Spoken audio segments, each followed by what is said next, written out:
Lights, camera, action.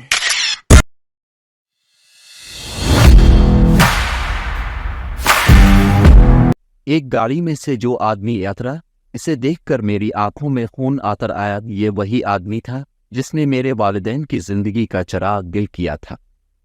میں انسانوں سے سخت نفرت کرتا ہوں۔ انہوں نے میری نظروں کے سامنے میرے شیر بابا اور شیرنی امی کو گولی مار دی اور ان کی کھال آتار کر لے گئے۔ بابا اور امی کی موت کے ساتھ میرے بچپن کی خوشیاں بھی ختم ہو گئیں۔ ایسے کڑے وقت میں میرے بہترین دوست چیتے اور اس کے گھر والوں نے مجھے سہارا دیا۔ دوسرے جانور بھی مجھ سے ڈرنے کی بجائے میری دلجوئی کرتے۔ اب میری زندگی کا مقصد انسانوں سے اپنے والدین کے خون کا بدلہ لینا تھا۔ اگر کوئی شکاری جنگل میں کیمپ لگاتے تو میں اور میرے دوست ان پر حملہ کر دیتے اور روپوش ہو جاتے۔ میرے دوست چیتے کا بھائی بھی جب چھوٹا تھا تو اسے بھی شکاری پکڑ کر لے گئے تھے، مگر وہ بڑا ہو کر کسی نہ کسی طرح بھاگ کر جنگل میں واپس آ گیا تھا۔ یار بچوں، چینل کو سبسکرائب کر دیا کرو، سبسکرائبر ہی کوئی نہیں ہے یار چینل میں۔ میں نے تمام ساتھیوں کو اپنے منصوبے سے آگاہ کر دیا کہ صبح جب یہ آدمی روانہ ہو تو کوئی اس پر حملہ نہیں کرے گا، بلکہ چھپ کر اس کے بیوی بچوں کی بھی حفاظت کریں گے۔ صبح ہوتے ہی وہ آدمی روانہ ہو گیا۔ ہم اس کے بیوی بچوں پر نظر رکھے ہوئے تھے۔ اگلے دن چیتے نے بتایا کہ وہ عورت اپنے بیٹے سے کہہ رہی تھی کہ حیرت کی بات ہے، تمہارے پاپا تو کہہ رہے تھے کہ یہ جنگل بہت خطرناک ہے، مگر مجھے تو ایک لومڑی تک نظر نہیں آئی۔ وہ لڑکا بھی حیران تھا۔ میں یہ سن کر مسکرا کر رہ گیا۔ کچھ دیر بعد اچانک کچھ گاڑیوں کی گڑگڑاہٹ کی آوازیں آنا شروع ہو گئیں۔ ہم فوراً چوکنے ہو گئے اور تیز رفتاری سے بھاگتے ہوئے اس آدمی کی گاڑی کے آس پاس گھنی جھاڑیوں میں چھپ کر دیکھنے لگے۔ وہ 3 بڑی گاڑیاں تھیں جس میں سے 18-20 افراد باہر نکل آئے۔ ان کے ہاتھوں میں خطرناک ہتھیار تھے۔ ایک گاڑی میں سے جو آدمی اترا، اسے دیکھ کر میری آنکھوں میں خون آتر آیا۔ یہ وہی آدمی تھا جس نے میرے والدین کی زندگی کا چراغ گل کیا تھا۔ آج بھی اس کے ہاتھ میں ایک خطرناک بندوق تھی۔ اس کے دوسرے ہاتھ میں گیند جیسی کوئی چیز تھی۔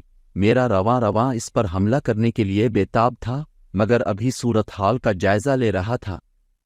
چیتے نے بتایا کہ اس نے دوسرے ہاتھ میں بم پکڑا ہوا ہے۔ یہ ایک خطرناک چیز ہے جس سے لمحوں میں گاڑی اور ان لوگوں کے پرخچے الفاڑ جائیں گے۔ وہ چیخ کر انہیں باہر آنے کا کہہ رہا تھا۔ وہ تینوں روتے ہوئے گاڑی سے باہر آ گئے۔ اس آدمی نے بم اپنے ساتھی کو پکڑا دیا اور عورت اور لڑکے کو گھٹنوں کے بل بیٹھا دیا اور بچی کا بازو پکڑ کر اسے بے دردی سے ماں کی طرف دھکیل دیا۔ عورت نے لپک کر اسے گود میں لے لیا۔ لڑکے کو غصہ آ گیا۔ اس نے الفاٹے کر اس آدمی پر ہاتھ الفاٹنا چاہا، مگر اس کے ایک ساتھی نے لڑکے کے سر پر گن کا بت مارا۔ وہ لڑکا تیورا کر گر پڑا۔ وہ آدمی مکرو انداز میں ہنسنے لگا اور بولا، تمہارا باپ کیا سمجھتا تھا کہ میرے منصوبے اتنی آسانی سے منظر عام پر آ جائیں گے؟ اس کا ایک قریبی ساتھی جس پر تمہارا باپ دل و جان سے اعتماد کرتا تھا، میں نے خرید لیا ہے۔ اسی نے مجھے تمہاری روپوشی کی جگہ بتائی تھی۔ تمہارے باپ کو کمشنر کے آفس پہنچنے سے پہلے ہی ہم نے پکڑ لیا۔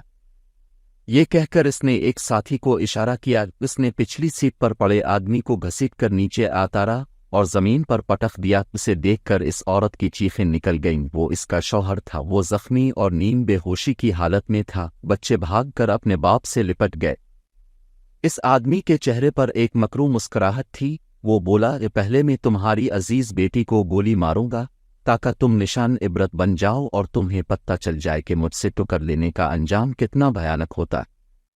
یہ کہہ کر اس نے گن بچی کی طرف سیدھی کر لی۔ اب یہی وقت تھا حملہ کرنے کا۔ میں نے ایک زوردار دھاڑ ماری۔ میرے تمام ساتھیوں نے بیک وقت ان ظالم لوگوں پر حملہ کر دیا۔ انہیں اپنی گنیں سیدھی کرنے کا بھی موقع نہیں ملا۔ وہ آدمی اور اس کے بیوی بچے حیرت سے یہ منظر دیکھ رہے تھے کہ کوئی درندہ ان کی طرف دیکھ بھی نہیں رہا۔ وہ آدمی کو سہارا دے کر گاڑی تک پہنچ گئے۔ عورت اور بچے گاڑی کے اندر چلے گئے، مگر پروفیسر گاڑی کا سہارا لے کر باہر کھڑا رہا۔ میں اس ظالم آدمی کو اپنے نوکیلے دانتوں سے باری طرح الفا دے رہا تھا۔ کچھ لمحوں بعد اس کی چیخیں تھم گئیں۔ تمام ظالم اپنے انجام کو پہنچ چکے تھے۔ ہمارا کوئی بھی ساتھی زخمی یا مرا نہیں تھا۔ میں اس آدمی کے قریب پہنچ گیا۔ اس آدمی کی آنکھوں میں خوف کے بجائے دوستانہ چمک تھی۔ اس نے میرے سر پر ہاتھ پھیرا۔ میں 2 قدم پیچھے ہٹا اور جھاڑیوں میں غائب ہو گیا۔ میرے ساتھیوں نے بھی میری تقلید کی۔ وہ لوگ وہاں سے روانہ ہو گئے۔